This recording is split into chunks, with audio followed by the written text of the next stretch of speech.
సంవత్సరం దాటుతున్న అమలు చేయలేక కాలయాపన చేయడం కోసం ఈ ప్రభుత్వం ఆడుతున్నటువంటి డ్రామాలు మనం చూస్తూ ఉన్నాం.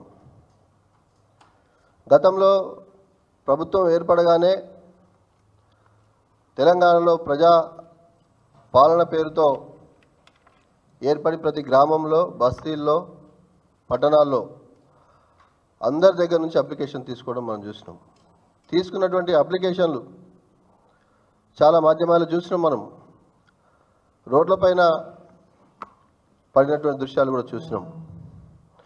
ఈరోజు గ్రామ సభలు కాదు, అవి ప్రజా ఆగ్రహ సభలుగా జరుగుతూ ఉన్నాయి. ప్రతి గ్రామంలో ప్రజలు ఈ ప్రభుత్వాన్ని నిలదీస్తూ ఉన్నారు. ప్రభుత్వం చెప్పినటువంటి మాటలు, ప్రభుత్వం ఏర్పడ్డ 100 రోజుల్లోనే 6 గ్యారంటీలు అని చెప్పి 420 హామీలు చెప్పి ప్రభుత్వంలోకి వచ్చి 100 రోజుల్లో అన్నీ కూడా అమలు చేస్తామని చెప్పిన ప్రభుత్వం ఏ ఒక్కటి కూడా ఈరోజు అమలు చేయకపోగా, గ్రామాల్లో పోలీసులను పెట్టి పోలీస్ పహారాలో గ్రామ సభలు ఏర్పాటు చేస్తూ ఉన్నారు. ఈరోజు మేము అడుగుతూ ఉన్నాం ఈ ప్రభుత్వాన్ని, ఎందుకు ప్రభుత్వ పెద్దలు, మంత్రులు కావచ్చు, ఎమ్మెల్యేలు కావచ్చు, ఎంపీలు కావచ్చు, గ్రామ సభల్లో పాల్గొనలేకపోతున్నారు? మంత్రులకు ముందే అర్థమైనట్టుంది, పసిగట్టినట్టున్నారు. పసిగట్టి గ్రామాల్లోకి పోతే ప్రజలు గల్లాబట్టి అడిగేటట్టున్నారు. ప్రజలు వీపు విమానం మోతా పోయించేటట్టున్నారు అని చెప్పేసి ఒక్కరు కూడా ఈరోజు గ్రామాలకు పోలేని పరిస్థితి. ఇలాంటి పరిస్థితి తెలంగాణలో జరుగుతూ ఉంది. నేను అడుగుతూ ఉన్నాను ఈరోజు, ఎందుకోసం అప్లికేషన్లు తీసుకుంటా ఉన్నారు? ఒకరోజేమో ఇవి అర్హుల జాబితా అని చెప్తారు, మరొక రోజేమో ఇది ఫైనల్ కాదు అని అధికారులు వాళ్ళే చెప్తారు. వచ్చిన వాళ్ళే వచ్చినట్టు కాదు, రాని వాళ్ళే రానట్టు కాదని వాళ్ళే వీడియో మనం చూస్తూ ఉన్నాం. వీడియోలు ఇక్కడ ఉంటే మా వాళ్ళు వీడియో ప్లే చేస్తారు. ఇట్లా అధికారులు ఒక మాట, ప్రజాప్రతినిధులు ఒక మాట. నేను ఇందాక వస్తాప్పుడు చూసిన డిప్యూటీ సీఎం గారు బట్టి విక్రమార్క గారు చెప్తా ఉన్నారు, రేపు మండలానికి ఒక గ్రామాన్ని మాత్రమే ఎంపిక చేస్తాం, తర్వాత మళ్ళీ చూస్తామంటారు. అంతకుముందు ముఖ్యమంత్రి గారు ప్రెస్ మీట్లోనేమో 26వ తారీఖు నాడు హామీలన్నీ అమలు చేస్తాం అని చెప్పి వారు చెప్తారు. ఇందాక పొంగులేటి శ్రీనివాసరెడ్డి గారి వీడియో చూశాను నేను మీడియాలో ఇక్కడ వస్తే. వారు అంటూ ఉన్నారు, రేపు కాదు ఫిబ్రవరి 1st వీక్లో చెప్తామని చెప్తా ఉన్నారు. డిసెంబర్ 9 పోయింది, సంవత్సరం అయిపోయింది. ముఖ్యమంత్రి గారి మాటలు నీటి మూటలు అయిపోయినాయి. మరి ముఖ్యమంత్రి గారి మాటలకు, మంత్రుల మాటలకు విలువ లేకుంటే ఎట్లా అని చెప్పేసి అడుగుతా ఉన్నా. ఎట్లాగా మీరు చేయలేరు, ప్రజలకు కూడా తెలుసు. సంవత్సరం దాటినా కూడా మీరు ఏమీ చేయలేకపోతా ఉన్నారు. నేను అడుగుతా ఉన్నా, ఈరోజు లబ్ధిదారుల లిస్ట్ అని చెప్పేసి ఇప్పటికి 4 సార్లు ప్రజలను ఇబ్బంది పెట్టి లైన్లు నిలబెట్టి జిరాక్స్ షాపులు నడుపుతూ ఉన్నారు మీరు. గతంలో మేము ఇచ్చిన పెన్షన్లు ఉన్నాయి కదా, మేము ఇచ్చిన 2000 మీరు 4000 ఇస్తున్నారు కదా, అది ఇస్తే లబ్ధిదారులు ఉన్నట్టే కదా వాళ్ళు. మేము ఇచ్చిన డబుల్ బెడ్రూమ్కి సంబంధించినటువంటి అప్పటికే ఎలిజిబుల్ పర్సన్స్ ఉన్నారు కదా, వాళ్ళకి ఇవ్వండి కదా ఇందిరా మెయిన్లు. మేము ఇచ్చిన రైతు బంధుకు సంబంధించినటువంటి వాళ్ళు ఉన్నారు కదా. ఇట్లా ఎందుకు వాళ్ళని ఇవ్వకుండా ప్రభుత్వం దగ్గర అన్ని వివరాలు ఉన్నప్పటికీ కాలయాపన చేయాలి, ప్రజలను ఇబ్బంది పెట్టాలనే ఉద్దేశంతోనే ఈ రకంగా చేస్తూ ఉన్నారు. ఇది మంచి పద్ధతి కాదు. ఇలా మీరు ఎక్కువ రోజులు ప్రభుత్వాన్ని ప్రజలను మభ్యపెట్టి కాలయాపన చేస్తామంటే ప్రజలు గ్రామాల్లో తిరగబడతా ఉన్నారు. రేపు మీ గల్లా బట్టి ప్రశ్నించే రోజు వస్తుంది తెలంగాణ పల్లెలు అని చెప్పేసి నేను తెలియజేస్తా ఉన్నా. ఒక కాంగ్రెస్ పార్టీ ఎమ్మెల్యే అంటాడు, కాంగ్రెస్ పార్టీ నాయకులు, కాంగ్రెస్ పార్టీ కార్యకర్తలు, కాంగ్రెస్ పార్టీ వాళ్ళు సెలెక్ట్ చేసిన వారికే పథకాలు ఇస్తాం, అని అంటాడు. మరి ఎందుకోసం ఈ గ్రామ సభలు? వాళ్ళు చెప్పిన వాళ్ళకి ఇస్తే ఈ గ్రామ సభలు ఎందుకని చెప్పేసి అడుగుతా ఉన్నా. ఈరోజు నేను ఒక మాటలో చెప్పాలంటే ఈ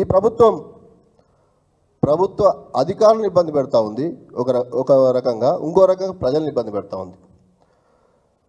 ప్రభుత్వ అధికారులు తలలు పట్టుకుంటా ఉన్నారు. వీళ్ళకు పాలించడం చేతనైతే లేదు, ఎలా ముందుకెళ్ళాలో తెలియక మమ్మల్ని ఇబ్బంది పెడతా ఉన్నారు. వాళ్ళు ఒకవైపు తలలు పట్టుకుంటా ఉన్నారు. మనం చూస్తూ ఉన్నాం వీడియోలలో. ఒకరోజు ఒక మాట, ఇంకో రోజు ఇంకో మాట, ఇంకో రోజు ఇంకో మాట. చివరిగా ఈరోజు ముఖ్యమంత్రి గారు ప్రెస్ మీట్ ఉందంటే మేము అనుకున్నాం, ఆశించాం. వారు దావాస్ నుంచి వచ్చాం, పెట్టుబడులు తెచ్చామని చెప్తా ఉన్నారు. వాటి విషయాలని మళ్ళీ చెప్తాం. కానీ మేము ఒకటి ఆశించినాం, తెలంగాణలో జరుగుతున్నటువంటి ప్రజలకు జరుగుతున్న ఇబ్బందుల మీద ముఖ్యమంత్రి గారు ఏమైనా మాట్లాడతారేమో, ముఖ్యమంత్రి గారు ఏమైనా చెప్తారేమో, ఇంకేమైనా మార్పులు చేర్పులు చేస్తారేమో, లేదా ప్రజలకు ఏమైనా మంచి చేస్తామని చెప్పేసి ఈరోజు చెప్తారేమని ఆశించినాం. చివరికి ఆయన ప్రెస్ మీట్ రద్దు చేసుకునే పరిస్థితి. ఇట్లాంటి పరిస్థితుల్లో ఈరోజు ఈ ప్రభుత్వం ఉంది. కాబట్టి మీరు ఎలక్షన్ ముందు అబద్ధాల హామీలతో అధికారంలోకి వచ్చి ఈరోజు ప్రజలను ఇబ్బంది పెడతా ఉన్నారు. ఒక్కసారి మా మిత్రుడు బట్టి విక్రమార్క గారు మాట్లాడినటువంటి విషయాన్ని ప్లే చేయాల్సిందిగా విజ్ఞప్తి చేస్తా ఉన్నా.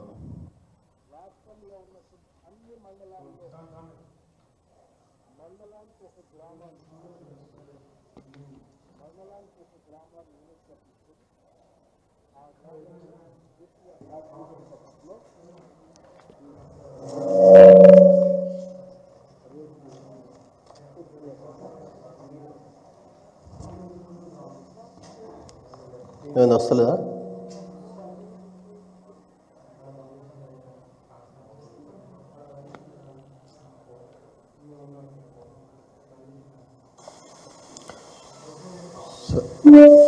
రాష్ట్రంలో ఉన్నటువంటి అన్ని మండలాల్లో మండలానికి ఒక గ్రామాన్ని యూనిట్గా తీసుకొని ఆ గ్రామంలో పూర్తిగా శాచురేషన్ పద్ధతిలో ఈ 4 పథకాలని రేపు పూర్తి చేయబోతా ఉన్నాం. ఇంకో మంత్రి గారు మాట్లాడతారు, ఈరోజు రావట్లేదు. ఓకే. ముఖ్యంగా ఈ రకంగా ఈ ప్రభుత్వం మనం చూసినాం.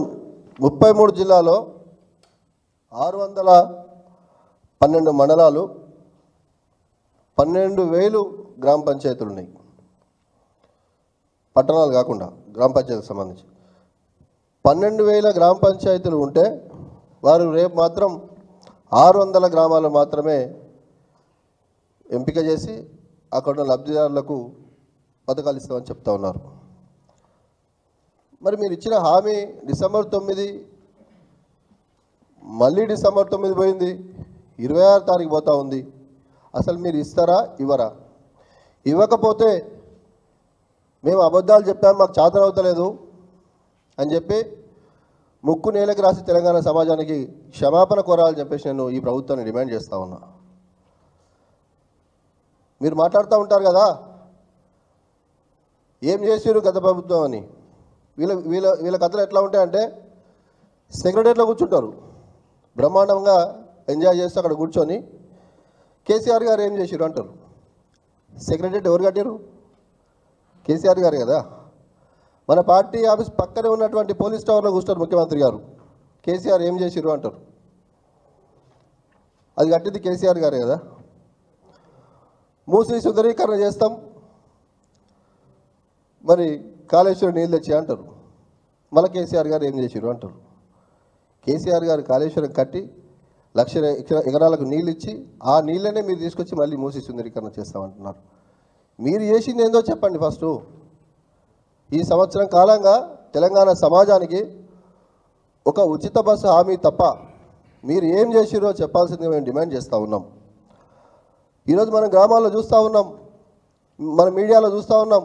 గ్రామంలో ఉన్నటువంటి మహిళలు కూడా అంటూ ఉన్నారు, ఉచిత బస్సు పెట్టి మాకు పంచాయతీ పెట్టిరు బిడ్డ, ఇది లేకున్నా సరే వారు ఇచ్చినటువంటి హామీలు నెరవేర్చమని చెప్పండి అని చెప్పి సోషల్ మీడియాలో చూస్తూ ఉన్నాం మనం. మరి ఏమి చేయదు ఈ ప్రభుత్వం. చేయకపోగా బీఆర్ఎస్ పార్టీ 10 సంవత్సరాల కాలంలో ఒక్క రేషన్ కార్డు కూడా ఇవ్వలే అని చెప్పేసి నిన్న మన మంత్రులు మాట్లాడుతూ ఉన్నారు. ఈ మాట మీరు గ్రామాలకు పోయి మాట్లాడితే బాగుంటుంది. ఎందుకంటే అక్కడ వచ్చిన లబ్ధిదారులు చెప్తారు ఎంతమందికి వచ్చిందో. నేను ఒక విషయాన్ని మీడియా ముందుకు తీసుకురావాలనుకుంటున్నాను. 10 ఏళ్ల బీఆర్ఎస్ పాలనలో 6,47,479 రేషన్ కార్డు ఇచ్చినాం మేము. 6,47,479 రేషన్ కార్డు ఇచ్చినాం. అప్పుడున్నటువంటి ఏదైతే ఎలిజిబిలిటీ అని చెప్పేసి ఉన్నదో ఉమ్మడి ఆంధ్రప్రదేశ్లో 2.5 ఎకరాలు ఉన్నది మాగాని భూమిని 3.5 ఎకరాలకు పెంచినాం. 5 ఎకరాలు ఉన్న చిలక భూమిని 7.5 ఎకరాలకు పెంచినాం.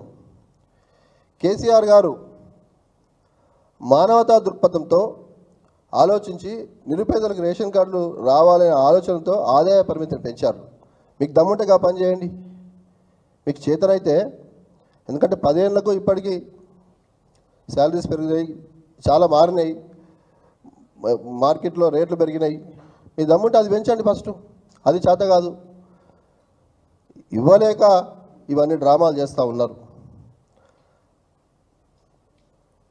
ఉమ్మడి ఆంధ్రప్రదేశ్లో ఉన్నటువంటి ఆదాయ పరిమితి గ్రామంలో 60,000, పట్టణంలో 75,000 ఉంటే దాన్ని గ్రామంలో ఉన్నటువంటి వారికి 1,50,000, పట్టణంలో 2.5 లక్షలు పెంచినాం. ఇది చేయండి మీరు ఫస్ట్. ఇది చేసి లబ్ధిదారులు ఎలిజిబిలిటీ పెంచి వారికి అవకాశం ఇచ్చి వారికి ఎంత సంక్షేమ కార్యక్రమాలు ఇవ్వండి, ఆ పథకాలు ఇవ్వండి. అది చేతగాక మా ప్రభుత్వం పైన ఏమి చేయలేరు, ఇది కదా మేము చేసింది. ఈరోజు మీరు పోతుంటే గ్రామాలలోకి మనం చూస్తూ ఉన్నాం, అధికారులు నిలదీస్తూ ఉన్నారు, పోలీసులు పహారాలో గ్రామ సభలు నడుస్తూ ఉన్నాయి.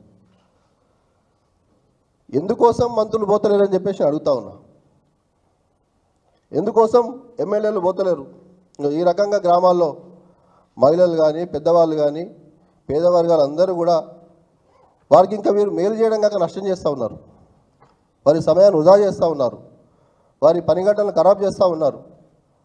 వారు పని చేసుకొని బతికే వాళ్ళను అక్కడ పోకుండా అది ఆపి ఇది లేకుండా అది లేకుండా చేసి గ్రామంలో ఉన్నటువంటి పరిస్థితులు ఈరోజు చూస్తూ ఉన్నాం. 1 కాదు 2 కాదు, మనం ఇట్లా చూసినట్టయితే ప్రతి జిల్లాలో, ఇది జోగులాంబలో జరిగినటువంటి ఇష్యూ, ఇట్లా ఎన్నో గ్రామాల్లో జరుగుతూ ఉన్నాయి. ప్రతి గ్రామంలో పోలీసులు అడ్డుండి సమాధానం చెప్పే పరిస్థితి కొన్ని గ్రామాల్లో అయితే సభలను రద్దు చేసుకొని వెళ్ళిపోతూ ఉన్నారు. మీరు చూసినట్టయితే ఇది పేపర్లో వచ్చింది, అఫీషియల్గా ఉన్నటువంటి గిన్ని గ్రామాల లిస్ట్. గిన్ని గ్రామాల్లో గొడవలు జరిగి సభలు రద్దు చేసుకొని అధికారులు పారిపోయి ప్రజలకు సమాధానం చెప్పలేని పరిస్థితుల్లో ఈ ప్రభుత్వం ఉంది. కాబట్టి ఇప్పటికైనా నేను ప్రభుత్వ పెద్దలకు చెప్తా ఉన్నాం, మీరు ఇచ్చినటువంటి హామీలు ఇచ్చి మాట నిలబెట్టుకొని ప్రజలను మెప్పు పొందండి, వారితో ప్రశంసలు పొందండి. కానీ పొద్దున్న లేస్తే మా పార్టీ పైన బురద జల్లడం, వీళ్ళు ఏం చేయాలి వాళ్ళు ఏం చేయాలి చెప్పడం కాదు. మీరు చేయని పరిస్థితులు మళ్ళీ చెప్తా ఉన్నా, తెలంగాణ సమాజం మిమ్మల్ని గల్లా పట్టి అడిగే రోజు వస్తుంది. మిమ్మల్ని గ్రామాల నుంచి మీ నాయకులను ఉరికించే పరిస్థితి వస్తుంది. ఇదంతా కూడా డ్రామా చేస్తూ ఉన్నారు. రేపు గ్రామ పంచాయతీ ఎలక్షన్స్ పెడదామనే ఉద్దేశంతో డ్రామా చేస్తూ ఉన్నారు. ఒకనాడు ఒక మాట, ఇంకోనాడు ఇంకో మాట చెప్పి ప్రజలు మభ్యపెట్టే పరిస్థితి చేస్తూ ఉన్నారు. కాబట్టి ఎవరు నమ్మరు మీ మాటలు. మీరు గ్రామాలకు వెళ్ళిన పరిస్థితుల్లో ఈరోజు గ్రామ సభలు పెడుతున్న సందర్భంలో మీకు ప్రజలు మీ వీపు విమానం మొత్తం మోగించి మీ చెంపలు చెల్లు అనిపించారు. మీకు నొప్పి అవుతుందని తెలిసింది. మీకోసం చెండు బాంబులు, జిందా దేశమాన్ తీసుకొచ్చినాం. ఇది కూడా మీకు పంపిస్తాం.